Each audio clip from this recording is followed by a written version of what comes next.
Class 10th आपका ये 16 chapter है, 16 या 15 ऐसे नंबर है, देख लेना, नंबर चेक कर लेना।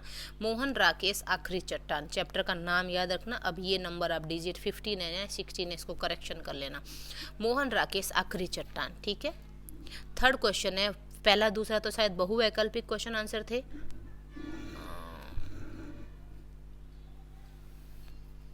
कराया नहीं है शायद, है ना। ये चैप्टर मैं देख लेती हूँ, 15 चैप्टर है, ठीक है। 15 चैप्टर है मोहन राकेश आखिरी चट्टान, 81 पेज नंबर है।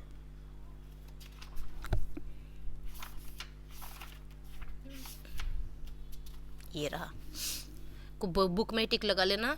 मोहन राकेश ने किस कहानी पत्रिका का संपादन किया था? तो सारिका पत्रिका का, ठीक है, कहानी पत्रिका ये सारिका। सुनहले सूर्योदय और सूर्यास्त की भूमि है, कौन है? कन्याकुमारी। कन्याकुमारी गया ना वो। अभी अति लघुतरात्मक और लघुतरात्मक मैं आज करा दूंगी, तो ये क्वेश्चन आंसर है, क्वेश्चन है, देखो स्क्रीनशॉट ले लेना, ठीक है। थर्ड क्वेश्चन है, कन्याकुमारी में किन 3 सागरों का संगम होता है? इसका उत्तर है कन्याकुमारी में अरब सागर, बंगाल की खाड़ी तथा हिंद महासागर का संगम होता है। फोर्थ क्वेश्चन है, विवेकानंद ने कहाँ समाधि लगाई थी? विवेकानंद ने कन्याकुमारी में सागरों के संगम में स्थित चट्टान पर समाधि लगाई थी, ठीक है। फिफ्थ क्वेश्चन है, लेखक को किन पेड़ों के झुरमुट दिखाई दिए थे? अगर सुना होगा तो नारियल के पेड़ का जिक्र आया था, लेखक को नारियल के पेड़ों के झुरमुट दिखाई दिए थे, ठीक है। कन्नानौर के होटल में लेखक क्या भूल आया था? अगर याद होगा तो 80-90 वाले पेपर लिखे भूल आया था, मैंने ये आपको अंडरलाइन भी कराया था। कन्नानौर के होटल में लेखक मोहन राकेश अपने लिखे हुए 80-90 पन्ने भूल आए थे, ठीक है। 7 क्वेश्चन है, कन्याकुमारी भारत के किस राज्य में है? तो कन्याकुमारी भारत के तमिलनाडु राज्य में, ये याद रखना, वेरी इंपॉर्टेंट। अब है लघुतरात्मक है, 8th वाला क्वेश्चन है, सूर्यास्त के समय समुद्र के पानी का किन विविध रंगों में परिवर्तन? सूर्यास्त यानी सनसेट हुआ था जब। सूर्यास्त के समय समुद्र का पानी सुनहरा हो गया, बाद में उसके रंग में परिवर्तन हुआ, यानी चेंज हो गया। वह पहले लाल, फिर बैंगनी तथा अंत में काला हो गया। इस प्रकार सूर्य के प्रभाव से समुद्र के पानी का रंग बार बार बदलता रहा, ठीक है। 9 क्वेश्चन है, सूर्यास्त के बाद लेखक के मन में क्या डर समाया? क्या डर समाया? वो वहाँ पर अगर चैप्टर सुना होगा तो वो डर गया कि अब मैं वापस वहाँ कैसे पहुँचूंगा, है ना। सूर्यास्त होने पर समुद्र तट पर अंधेरा फैलने लगा। लेखक जिस टीले पर था वहाँ से अनेक रेतीले टीलों को पार कर वापस लौटना था। लेखक को भय हुआ कि इन टीलों को पार करने से पूर्व मतलब पहले ही अंधेरा हो जाएगा, मैं उन टीलों को पार करूंगा उससे पहले अंधेरा हो जाएगा, मैं फंस जाऊंगा और वह रेतीले टीलों में ही भटकता रह जाएगा, उसे रास्ता नहीं मिलेगा। उसको ये डर लगा था, फिर वो नीचे उतरा था, याद हो तो।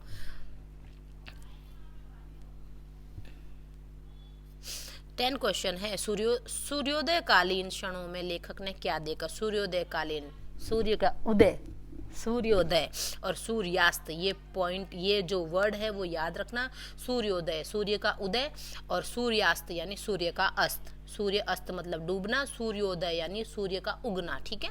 सूर्योदय हो रहा था, लेखक ने देखा कि पानी और आकाश में तरह तरह के रंग मिल मिलकर उठे थे।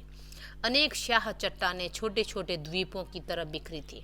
उनकी ओट से सूर्य, ओट, एक ओट होती ना, से सूर्य उदय हो रहा था। अनेक लोग घाट पर सूर्य को अर्घ्य देने के लिए उपस्थित। देखो सूर्य उदय हुआ तो लोग क्यों इकट्ठा? अर्घ्य देने के लिए। वे गेस्ट हाउस के मेहमानों को काफी पिला रहे थे। वे शंख और मालाएं देखकर बेचने वाली महिलाओं से मोल भाव करने के साथ सूर्योदय देख रहे थे। देखो सूर्योदय का सीन अलग है, सूर्यास्त का सीन अलग है। सूर्योदय में तो वो लोग है ना, वो शंख मालाएं वगैरह भी देखते देखते क्या कर रहे थे? कॉफी पी रहे थे। हिल रहा थोड़ा कैमरा, है ना। हाँ, अब है 11 क्वेश्चन का आंसर देखो। ग्रेजुएट नवयुवक से, ये हो गया क्या?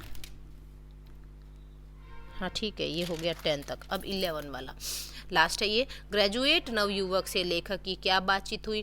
ग्रेजुएट नवयुवक ने लेखक को कन्याकुमारी के शिक्षित युवकों की बेकारी के बारे में बताया। इन 400-500 शिक्षित युवकों में लगभग 100 ग्रेजुएट थे। वे नौकरियों के लिए अर्जियां देते, एप्लीकेशन देते थे तथा आपस में दार्शनिक सिद्धांतों पर बहस करते थे। ठीक है, अपने अपने वो रखते थे, पॉइंट ऑफ व्यू रखते थे रोजगार के प्रति। और क्या, वे कोई छोटा मोटा काम करते थे, घाट के पास की चट्टान पर आत्महत्याएं बहुत होती थी। ठीक है, ये बातें वो ग्रेजुएट नवयुवक ने की थी। ये इसके क्वेश्चन आंसर हो गए बेटा, इसके शॉर्ट वाले सारे। ठीक है, लघुत्रात्मक तक हो गए 11 तक। अब जो ये निबंधात्मक है 12, 13, 14, ये तो निबंधात्मक प्रश्न है, और 14 वाला क्या हो गया, सप्रसंग व्याख्या होगी 2। ठीक है, तो ये मैं नेक्स्ट वीडियो में कराऊंगी। इतना काम कंप्लीट कर लेना अपने नोटबुक में। ओके बेटा।